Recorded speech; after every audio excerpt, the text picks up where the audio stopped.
Tomás Rafael, né? Sabe que quando começa um novo ano e a gente está no dia 12 de janeiro, eu sei que o nosso ouvinte que está aqui acompanhando a TMC também, talvez até tenha feito esse tipo de falar, agora vai, vou fazer academia, vou me cuidar, vou comer direitinho, vou me alimentar direito. E a gente vai conversar agora com a nutricionista clínica Amanda Figueiredo, ela é formada pela USP, pós-graduada em Saúde da Mulher e Reprodução Humana pela PUC também, para falar sobre como mudar o comportamento alimentar de forma prática, né? Sem dietas radicais e, consequentemente, construir uma rotina saudável nesse ano em 2026. Amanda, seja bem-vinda aqui ao Link TMC. Boa tarde. E olha, essa é a pergunta de milhões, né? Como fazer então para começar o ano direitinho aí e ao mesmo tempo podendo ali então comer algumas coisas que são gostosas, mas que a gente sabe que às vezes faz mal à saúde.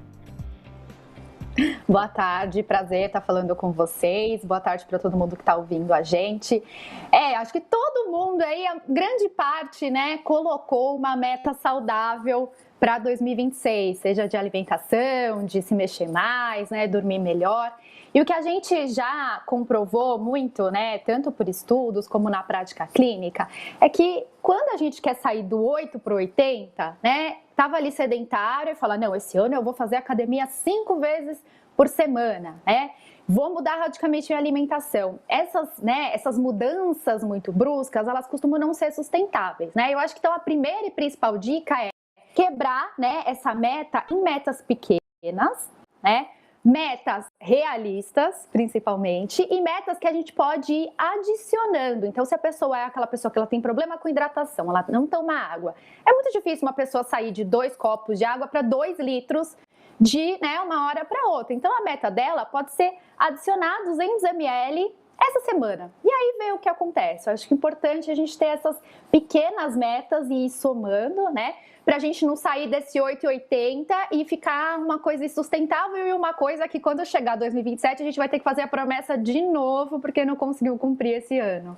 Amanda, em relação aos horários, né, para você se alimentar de forma saudável, porque é aquela velha história, muitas vezes a gente acompanha os influencers, as influencers mostrando o ritmo de vida e no Instagram sempre tudo é maravilhoso, mas dá a impressão que a pessoa vive só para ter uma vida saudável e não tem problema de ir no banco ou reunião na escola dos filhos ou trabalho, e muitas vezes o tempo a mais tem que ficar no trabalho. Você nem sempre tem aquele tempo suficiente para almoçar meio-dia a 1, ou para jantar das 6 às 7 ou das 7 às 8, eu nem sei qual que seria o horário ideal.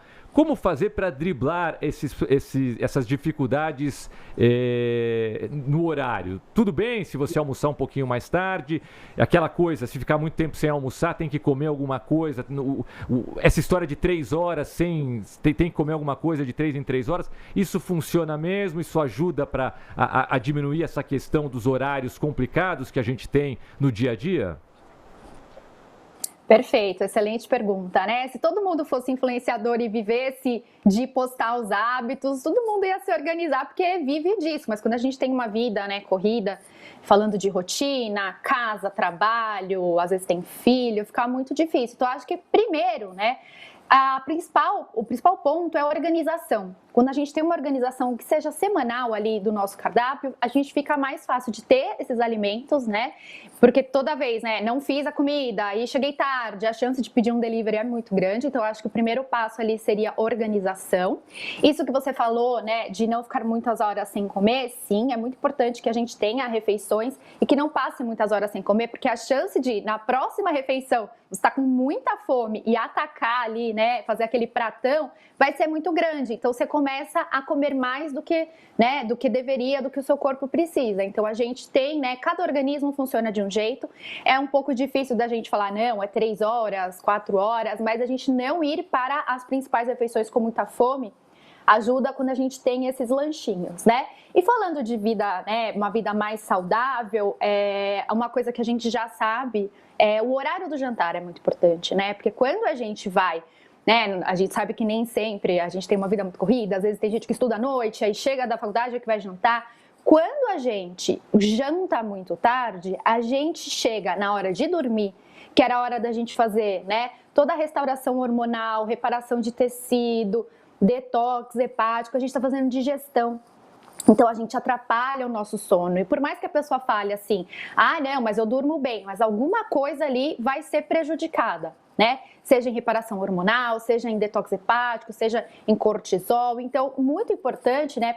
Uma dica que eu dou para as pessoas que não conseguem, né, jantar mais cedo, fazer um lanche para não chegar no jantar com tanta fome. Porque se você, né, vai para a faculdade ou às vezes sai tarde do trabalho, vai jantar 9, 10, 11 horas da noite e comer uma refeição muito pesada, além de você ir com muita, né, açúcar que a gente fala, né, no sangue, a insulina não pode estar muito alta na hora de dormir, ela tem que estar mais baixa para a melatonina conseguir subir e a gente ter um sono reparador, né? E a gente vai gastar energia que era para gastar com o nosso sono, com a digestão, né? Então, se a gente conseguir se organizar, né, para ter ali comida, para não ficar dependendo de delivery, para não ter preguiça de ir para a cozinha quando chega muito tarde, fazer um lanche, às vezes, no final do dia, né, ali 6, 7 horas, para não chegar com tanta fome assim no jantar, né? E sempre que possível, a gente pede ali pelo menos 2 horas entre a hora da última refeição e a hora de ir para a cama, que é para dar esse tempo, né, da digestão.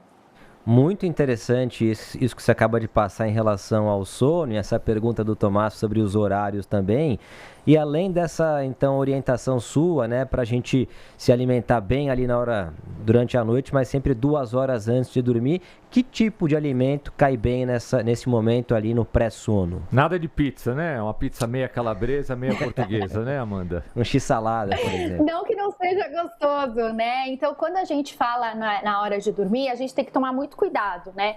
Com os alimentos que são de difícil digestão. Então, como falou aí, né? Muito carboidrato, gordura, fritura, quando a gente come ali, né? O hamburgão.